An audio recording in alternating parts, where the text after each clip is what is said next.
Hey, Boo, playing on your iPad? Yeah. Yeah. Alright, guys, just a quick update. Last video we did, we were in Great Falls, Montana. We were having a sensor issue with the tire, and it's been a couple of days now. We didn't make it across the border. To be totally honest, it was getting pretty cold. It was getting below freezing, and we're from Arizona. We didn't think it was going to be that cold, so we headed back down south for a little while. We may make the trek back up. We don't know yet. We're still trying to evaluate that. Oh, hey, hon. Hey. So I figure I'd just update everyone and kind of let you know that I'm full of Crap. yeah. So no, we were able. We did cross the border. We've just been going about 350 miles a day. So we didn't get a chance to do a video just yet. You know, sit down. And this is the video. This is the update video. This is the border crossing video, along with our unicorn dog. Border crossing and travel update. So we had the tire sensor issue, but as I mentioned in the last video, we just unscrewed it, screwed it back on. It was probably a lot of elevation changes, maybe even a little bit of moisture got in there, caused the sensor to think it was leaking. But it wasn't at all, so we were good there. We hit the border straight from Great Falls, from that rest stop that we did the video at. We crossed over at Sweetgrass. Sorry, yeah. From Great Falls, we crossed Sweetgrass, and you want to just tell them about the experience crossing the border? So it actually went really quick and easy. There was only a couple vehicles in front of us, and the whole thing probably took about 20 minutes. Handed over the passport, and they asked the pretty standard questions such as, are we carrying any guns or ammo? What's our destination? How long do we plan on being in Canada? Where are we going to stay while we're in Canada? How much money are we toting? Any CBD oils? THC. And THC. Yeah. Cannabis. What else? They asked us to roll down the windows so that they could see the back seat. They were really nice and handed over some dog biscuits to Zoe and apologized for not having full ones. They only had broken ones, which she gladly accepted. She doesn't know the difference. Right? Yeah. And yeah, I think that pretty much sums up crossing the border. They did ask for our truck license plate number, which Jennifer, you know, she asked the crossing guard, can I get out, right? So same thing like when a police officer pulls you over, don't just jump out of your vehicle, it'll freak them out. So she said, is it okay if I get out and look? We had all our paperwork together, including our insurance cards. It was probably just right there on an insurance card, but when you're kind of in the moment, it's just easier to go and look, which you did. Yep. And then we proceeded over to, once we made it through, we went to a stop. That was the visitor center. Mm-hmm. Yeah, just right in the border, within a few miles, maybe 5 miles or so. There's a nice rest stop. We use that as an opportunity to kind of get out the jitters from crossing the border. I did make it really quick and easy in case they asked about fruits and vegetables, and they asked about cigarettes. Are we carrying any cigarettes? You can have 2 cartons or less, and I had under 1 carton, no judging. And they did say cigarettes and alcohol, and I was going to tell them that we had about 1.5 bottles of alcohol, but he didn't even care at that point and had moved on to the next question, so we didn't even get to answer that. So we made it to the rest stop. We got out the jitters. I think real quick on the border crossing, because you posted on Facebook that we crossed the border, and what they asked us about, and a lot of people have CBD oil, non-narcotic, right? No THC in it. They just have pure CBD oil. Some people have it for the pets. For their pets, yeah, and sometimes they have it for themselves. Now they asked us if we had any. We said no, which we didn't have any. Not that I could find, and but we don't know what the regulations are on that. But I know some people have it as a prescription. Just do your research on that. Yeah, as far as I know, the best thing to do is just mail it. That's what everything I've read is just mail it. Right. I'm sure the what is it, the people that the drug and alcohol, Tobacco and firearms. tobacco and firearms, yeah, or No, one of these agents. I'm sure they'll appreciate that, but So anyway, mailing it probably breaks a few federal laws, but yeah, you can also get it in Alaska, right? So if you can make do without it going through Canada, that's probably the best thing to do is just pick it up in Alaska. So yeah, so we hit the rest stop, we did that, and we hit the road, and our original plan was to go to Lethbridge, stay at a Walmart there, and we got to the Walmart, and what happened there? What do you think? it was just a little bit too small and tight for our big rig. Although it would have been fine, it wasn't really super level. But if you do go and you have a smaller rig, you want to park over by the Costco there. So we just decided we still have energy. We're raring to go. Let's go ahead and go another 50 miles or what up the road. Yeah, I asked Sherry what time sunset was, and she said 8:30 or something crazy like that. I'm like, what? So we just figured, well, man, we got so much sunlight left, and we have a little bit of energy. Let's go ahead and do it. You know, our cadence was 250 miles a day. When you're traveling 1 or 2 days, 350, 400 miles is probably not a big deal.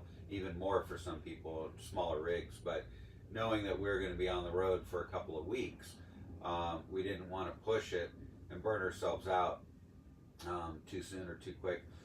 So we have been doing these 250-mile hops, but we ended up going 350 miles that day, and we ended up stopping at a Flying J's. It was in Nanton. It was in Nanton, thank you, yeah, and that was just south of Calgary. A dirt parking lot in back, probably supported. She thinks it could support 70 trucks. The all state 70 trucks. I think it'd be a little bit cramped with 70 trucks. There was hardly any trucks there, so yeah, there wasn't. it worked out. There were 3 RVs. One was a Class A with a towed. They parked along the perimeter. Nobody cares. You know, they opened their slides. We opened our slides. Then there was another Class A that tucked in between some trucks. I don't think they opened their slides, but So we did skirt around Calgary. Yep. So that we didn't have to go through the big city, and we skirted around Edmonton, so we made it past the 2 big cities. Yeah. If you look on the map, there's some bypass loops, right? So going through Calgary, we went counterclockwise around Calgary, and then headed up north towards Edmonton. And when we got to Edmonton, we went clockwise around Edmonton, which then takes you west, I think, or west. Ish, yeah, west, north, whatever, northwest, yeah. So we did encounter some little rough roads, kind of like California freeway roads, with a lot of cuts across the pavement, so it was pretty bumpy. But we did make it and spent the night at the Flying J's. And No, we already did that. Now we're here, and we'll do another video on where we're at. Okay. Yeah. So. Long story short, it was rough roads. She got a little bit of trouble because we've already done this video once, and then she goes, and we parked at blah blah blah blah. But just because of labeling and titling, I like to, do a review on each park separately. So all right, we're over it. keyword searches and all that. I was thinking about maybe doing this in the next video, but cell coverage. So let me give you guys my advice on this, and if you have any questions or you need a good place to do some research, there's Technomadia has a site called, and Chris is going to yell at me for not remembering it, but Mobile Internet Resource Center or something like that. But just search Google Technomadia and you'll find their mobile internet resource.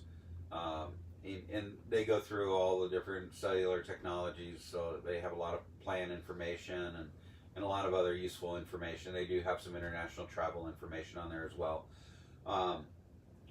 Everybody's going to have different plans. Somebody's going to tell you Verizon worked going through Canada, or AT&T, no problem, right? But it depends on the plan you have. And so we've got AT&T. We've got one of the Mobley uh, devices that you plug into your vehicle and it gives you internet. Now, when that first came out, it did support Canada, I believe, what I was reading online. But they shortly thereafter kind of removed that. It just does not work here in the times that I tried it. I have one of those grandfathered unlimited plans with Verizon, and I left the hotspot on. And knucklehead me, I just assumed that it wouldn't connect if it didn't support Canada. But it actually did connect. It connected sometime after we got, I think over around the Flying J's, it connected up. Daughter was watching YouTube, and we went through about 250 megs, which isn't a lot when you're watching video of data. And then I got this alert saying, you're being charged for international, and if this continues, you're going to be suspended or canceled. And so I immediately shut it off. I'm probably going to get a $200 bill. I don't know. I really hope she enjoyed that video she was watching. Turn off all your devices if you don't know what supports Canada. We have 3 services. We've got T-Mobile, we've got AT&T with the Mobley, we've got Verizon with the grandfathered plan. I shut off AT&T and I shut off Verizon. But T-Mobile, most people know by now that T-Mobile has their borderless, features or offering. So they work fine here. The one thing I had to do, and I'm still not, when you call these providers and you talk to somebody, level 1 support, you never know if you're getting a good answer or not. Often we're more educated than they are. But I was asking her about, when you go into your phone and looking at an iPhone, you go into settings, you go into cellular, there's some data options, and under there's roaming. I wasn't getting connected until I turned on roaming. So I was a little bit worried about that. I called T-Mobile, I talked to a lady, and asked her if I will get charged if I turn on roaming. She said no. So I turned it on her phone, my phone, and we have a third phone that we use as a hotspot. And so I turned it on that, and that phone that we use as a hotspot has the One Plus International. And what that does for us is it gives us unlimited hotspot data, unlimited 4G hotspot data. So time will tell if there's any problems, but at least my call logs with T-Mobile show that I did call. Hopefully they have a recording, and if we do get any charges, at least I can argue it and say, hey, I called, I talked to one of your people, they told me it wouldn't be a problem to turn on roaming. She told me I didn't need to, but I let her know that my service wasn't the same. I wasn't getting data until I turned on roaming. But if you are coming up through Canada, everybody has different advice. Some people say buy a prepaid plan here. You have to make sure your devices support that. Not all devices will. And, for us that doesn't work because those prepaid plans are usually a fixed amount of data.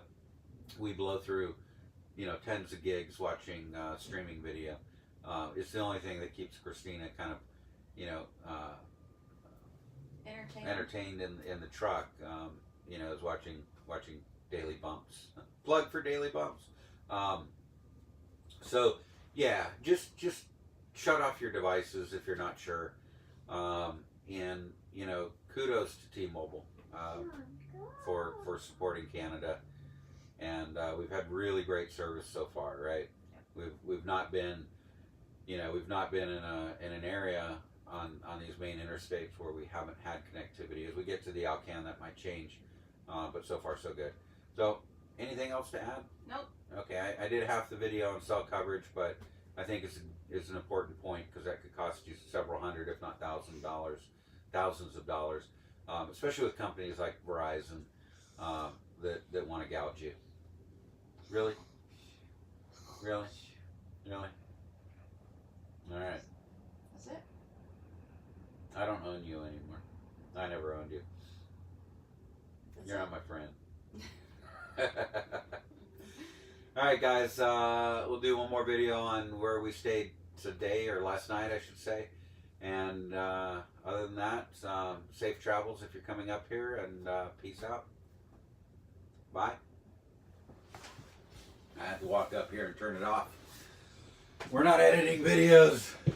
I might edit this out.